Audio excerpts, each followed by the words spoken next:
Welcome to another exciting educational video brought to you by Tutors. In this video, we're looking at FMT 215. Course title is Quantitative Analysis in Finance, and then we'll be looking at Unit 1 of this course series. Now, under this course, under this topic, at the end of the topic, we'll be able to define and recognize a sequence, find the end term of a sequence, determine the sum of the first n terms of a sequence. So sit tight and relax, watch the video to the end to be able to get all the objectives and to be able to have a foundation on this course, FMT 215, Quantitative Analysis in Finance. If you're not subscribed to our channel, can you subscribe to get more content? All right, so we'll start with series. And when we mention a number in this text, in this topic, we shall mean real numbers. So we're dealing with real numbers. Real numbers are numbers you use every day for usual transactions. These numbers are integers and fractions. So you have integers like 1, 2, 3, 4, you know them. These are integers, and you have fractions, numbers that are part of a whole. So this is a fraction, for instance, containing a numerator and denominator. So we're going to be talking about these two kinds of numbers when we are talking about real numbers. So, so a sequence of numbers is an endless succession of numbers placed in certain order. So there's a particular order, there's a particular rule that's defining that order. So in effect, the numbers in a sequence are called terms of that sequence, and the terms of the sequence are gotten by certain well-defined rules, which will be clear to you very, very soon. So consider this following sequence. A sequence is like this: 2, 4, 6, 8, 10, blah, blah, blah. So this is like a sequence, and this is a sequence. So each number in this sequence is called a term. So this is first term, this is second term, this is third term, this is fourth term, this is fifth term, and so on and so on. This thing means that it's endless, it continues. So this is a sequence, and the numbers are separated by commas, and each of them is known as a term. Usually we denote end term like this. See, by the symbol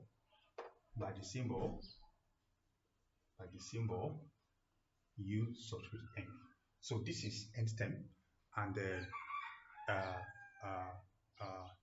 this is what we use to define the numbers. So the end term, the terms, the end term are nu or n1 is for this particular case is 2. You understand?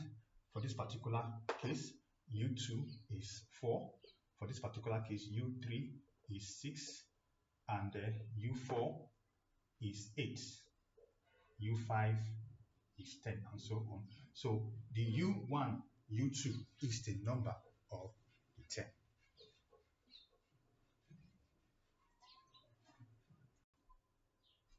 So as an example, we are told to determine the end term of the following sequence. So for I, this is the sequence. This is just natural numbers in the order 1, 2, 3, 4. But how do we determine the end term in the sequence? Now, since u1 is the first term, is equals to 1, and u2 is equals to 2, and u3 is equals to 3, u4 is equals to 4, u5, you get the point, equal to 5, and u6 is equals to 6, and so on. Therefore, un, you see how it is increasing. Un is equals to n. Simply, this is the simplest one, it's equals to n. That means if they say what is the 20th term of this sequence, it is 20.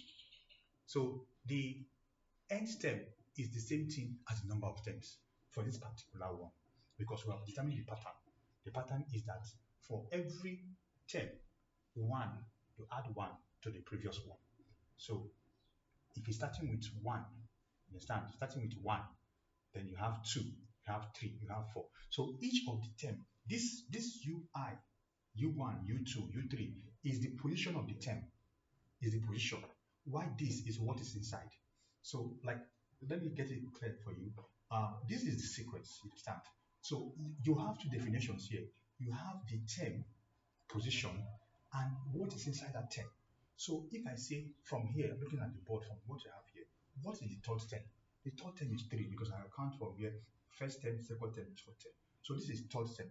Third term, what is inside third term? 3. What's inside fifth term? 5. Unlike this one now, I have 1, 2, 3, 4, 5, 6 terms. I'm counting. But if I ask you what's the fourth term, the fourth term is 1 over 4. You understand? So there's the concept of the term, the end term, and the concept of what is inside that end term. So for this particular one, how do we determine the end term for the second number? So for the second number, if we know that u first term is 1, u second term is 1 over 2, u third term is 1 over 3, u fourth term is 1 over 4. Know the pattern now. The pattern is that the denominator is actually increasing again by 1. So u fifth term is 1 over 5, and u sixth term is 1 over 6. So u nth term will be 1 over n. Why? Because it is the denominator that is increasing by 1, increasing by the natural order of counting. Understand? Note that the first term is the same thing as 1 over 1.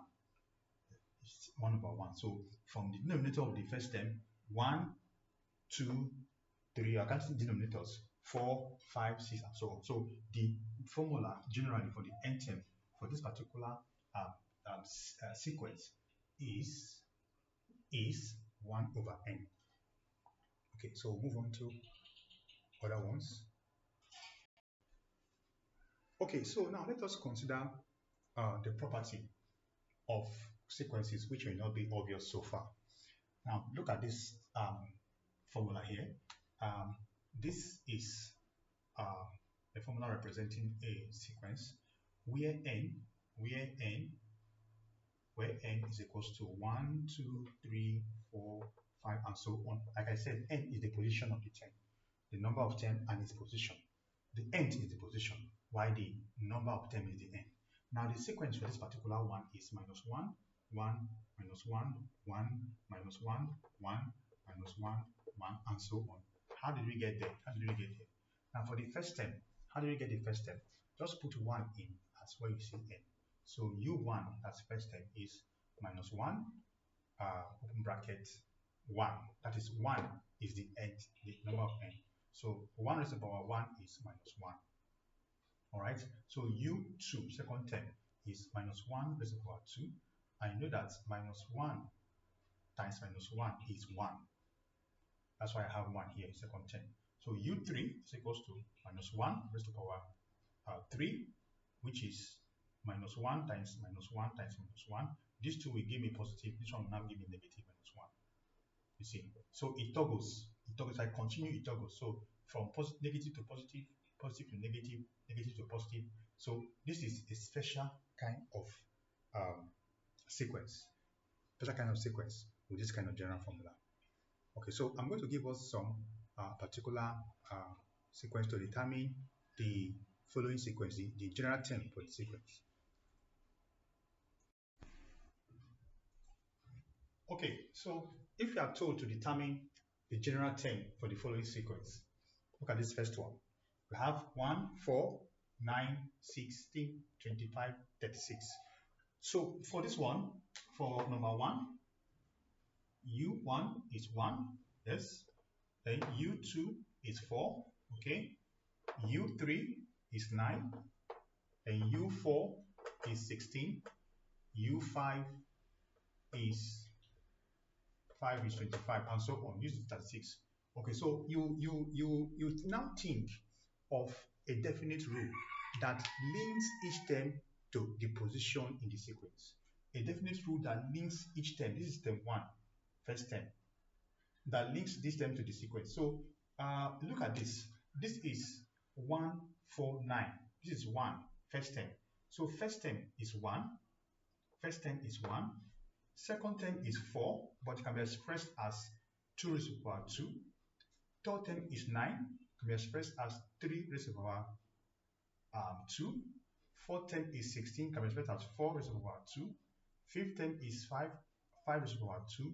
Sixth term is 6, 6 raised to the power 2, and so on. Now look at this. This is 2, 2, 2 upstairs here. And I can still put it 2 here because 1 raised to the power 2 is 1. So you get the point. Now the base, this is what they call the base, and this is what they call the power. Base power, base power. Now actually the base is increasing with natural numbers.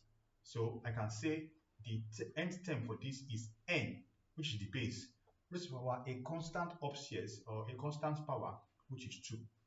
So this formula defines this sequence. It defines the sequence. So if I come in this sequence, I have 1, 2, 3, 4, 5, 6 terms already shown here. If I say for the 7th term, how do I get the 7th term using this formula? It will still work. If I put n is equal to 7 for the 7th term, it means n 7 raised to the power 2, which is equal to what? 49. It means that 49 will be the next one that's here. And if I say get the 10th term, the 10th term is 10. N is 10, so 10 raised to the power 2. So the 10th term is 100. Without writing this thing like this, I know that the 10th term of this one is 100 using this formula. So this formula, general term in the sequence, is what defines the sequence. So most of the time you'll be asked in your exams or your TMA to write a formula that defines a sequence. So for this one, the formula that defines the sequence is n squared. Now how about the second one? The second one too looks like the first one, just that we'll have to get the pattern. Now for the second one, I have n, un is 1, of course, and 1 is the same thing as 1 is power. Okay, let me leave it. Let me don't preempt anything. Let me see, how can I express this one, second term, which is 8? I can express it as 2 raised to the power 3. The third term, u3, which is 27, it is 3 raised to the power 3. Fourth term, which is 64, it is 4 raised to the power 3, so and so on. So the power for this one is 3. So n raised to the power 3 is the term that defines the formula that defines this sequence.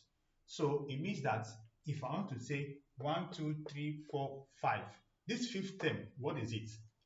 I'll just say 5. N is 5 because it's fifth term. N is 5 raised to the power 3, which is 1, 2, 5. So it's actually defines this sequence. And if I test it with this one, 6 term, 6 raised to the power 3 is 216. So it's in order. So I can go ahead for terms that are not specified in this sequence. I can say for instance for the 10th term, n raised to the power 3 is 1000. For the 10th term of this sequence, you have it as 1000. So that's how you define the general term of the sequence. You now think of the definite rule. The rule, this is a rule, definite rule that links each term to the position of the sequence. So we'll be talking about sequence before now, and now it's time for us to talk about series. What is a series? So a series is a sum, or is the sum of the terms of a sequence. The sum of the first n terms of a sequence is denoted by sum n, Sn. Okay, i.e., if I have first term plus second term plus third term plus fourth term plus blah blah blah nth term, so the sum of the terms are what is inside these positions. These are positions 1, 2, 3, 4, and so on are the positions. Are the term, the nth term, but there's a number inside that term that defines the position of that term. Okay, so if you have this one that I've written down here already, so I can decide to say un is defined as summation, because series is actually summation. Summation from I is equals to 1 to the nth term, then u So this one reads, it reads like this. It reads like this. This one sums UR, where R is from 1 to N.